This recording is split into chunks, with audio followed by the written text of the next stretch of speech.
Simply put, there is no more important bilateral relationship for Americans than its relationship with its neighbor Mexico. The history-making reforms undertaken by Mexican President Enrique Peña Nieto in his first year in office has that relationship poised for an even closer cooperation and economic benefits for both nations. Just last May, U.S. President Barack Obama traveled to Mexico City for his first bilateral meeting with Mexican President Peña Nieto. At their first joint press conference, President Obama praised the long-standing ties between the two nations. Mexico and the United States have one of the largest, most dynamic relationships of any two countries on earth.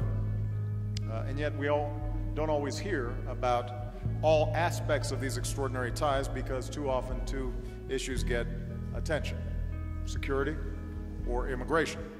Mexico and the United States have a strong, multifaceted partnership.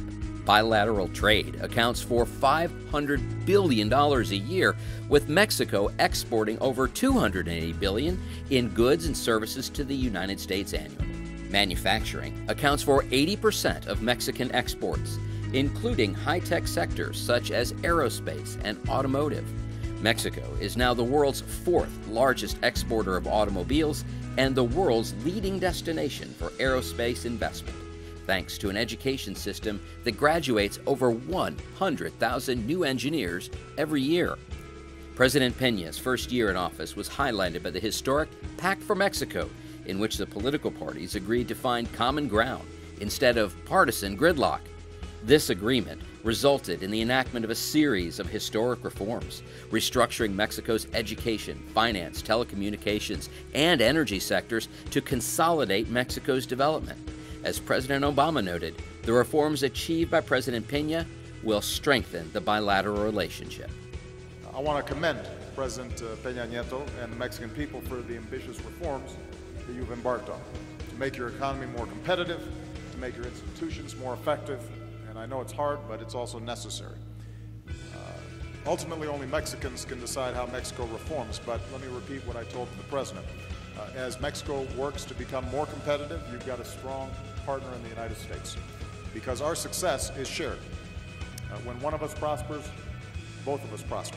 President Enrique Peña Nieto quoted from a speech delivered by President John F. Kennedy at a similar bilateral in Mexico more than 50 years ago.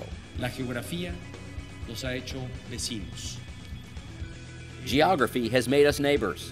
Tradition has made us friends. Let no one separate what nature has united. That is why we hope that this climate of dialogue, understanding, and agreement that we are beginning will achieve increased growth, development, and greater opportunities for our people. As the two leaders and their counterpart from Canada gather for the first trilateral meeting in nearly 2 years, the three-country bloc is set to take its place as perhaps the most dynamic economic engine in the world.